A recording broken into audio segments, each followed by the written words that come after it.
Welcome back. Let's look at solving equations. In the previous video, I looked at factorizing expressions, and I also mentioned that one of the differences between an expression and an equation is that an equation has an equal sign.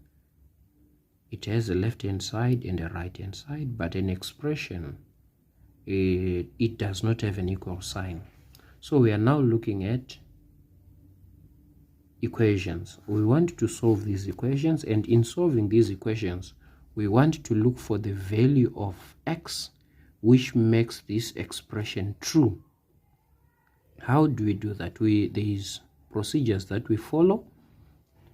Remember, we have what is called additive inverse and what is called multiplicative inverse. We first deal with an 8, and this 8, to get rid of it from the left side and take it to the right side, we make use of the additive inverse. And our additive inverse tells us that if you have a positive 8, if you add it to its additive inverse, we get a 0. So here we have 3x plus 8. If we subtract an 8 from both sides, this 8 will disappear. It becomes 8 minus 8, so we are left with 3x is equal to 20 minus 8, it is 12. So we have used the additive inverse to get rid of this 8. In other words, to take this 8 to the other side. So it was adding. When it goes to the other side, it subtracts. This is all through the additive inverse. Now we have 3x is equal to 12. To get rid of this 3, we make use of the multiplicative inverse. The multiplicative inverse tells us that if you have a number, you can multiply it by its multiplicative inverse. They should give you a 1. And when we say multiplying like this, it's as good as saying 3 times 1 is 3 and is going to be over 3. So in other words, multiplying by 1 over 3 is the same as dividing by 3. So here we can say, to get rid of this 3, we divide by 3 and divide by 3. So we are multiplying by 3. To remove the 3, we divide by 3, the same number. This 3 goes into 3, 1, 3 into 3, 1. So we are left with x is equal to 3 goes into 12 4 times. So factorizing, solving this equation, we see that x is equal to 4. And 4 will make this expression true. That is, if we put a 4 here, is going to be 3 multiplied by 4. That is 12. 12 plus 8, that's 20. And we have 20 on the right-hand side. So our equation is true if and only if x is equal to 4. Now I go to the second equation. The second equation is x squared minus 9 and it's equal to 0.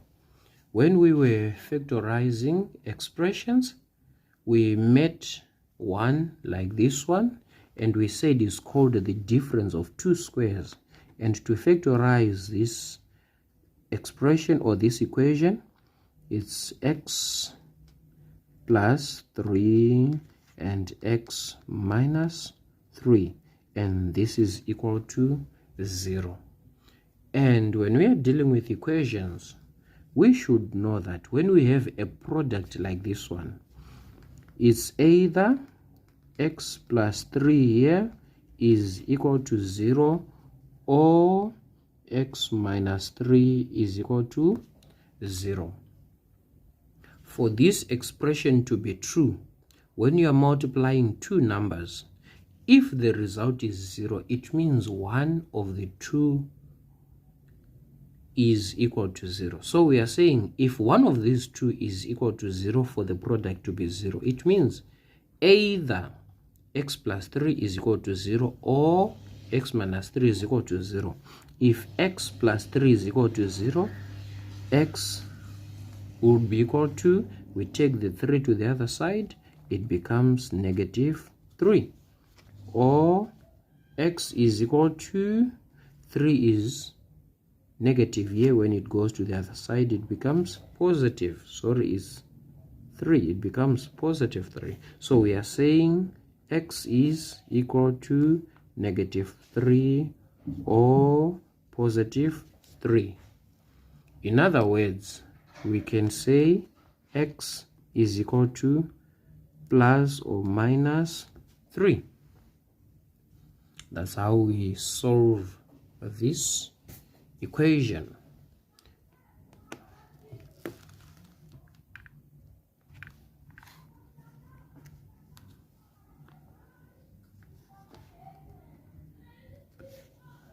And then number 3, x squared plus 5x plus 6 is equal to 0. We want to solve this equation. Remember, in the previous video we factorized this equation. We agreed that to factorize it we need two factors of 6. There's 1 times 6 and there is also 2 times 3. These two pairs are both factors of 6, but when you add them we want 2, which if we add they give us 5.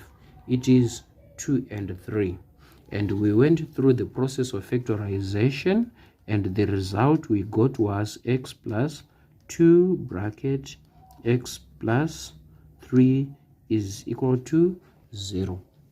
If you want to see the detailed steps, you can go back to the previous video. But in factorizing, in short, the two factors which when we add they give us 5, you can just create two brackets, x plus 2 and x plus 3. Now we are saying here either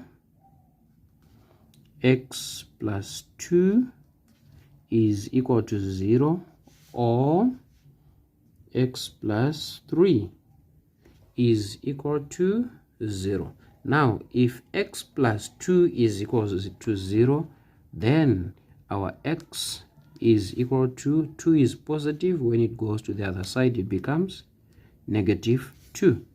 Or x is equal to 3 is positive here.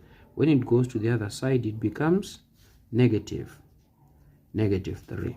So we are saying either x is equal to 2 to negative 2 or x is equal to negative 3.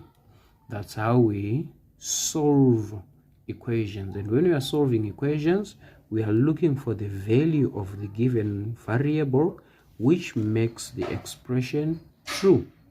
Sometimes you are asked to check to see if your value is true. We can make use of the 2 here. Is our negative 2 indeed the correct value of x? We can try that. Wherever we have an x, we put a negative 2. That's going to be negative 2 squared plus 5 multiplied by negative 2 plus 6 is equal to 0. This is going to be equal to 4.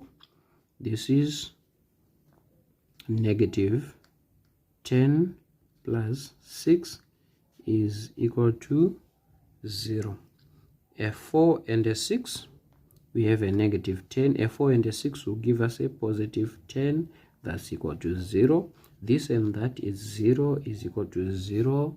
And our left hand side is equal to our right hand side. That means this value is correct. Enjoy. Remember, practice makes perfect.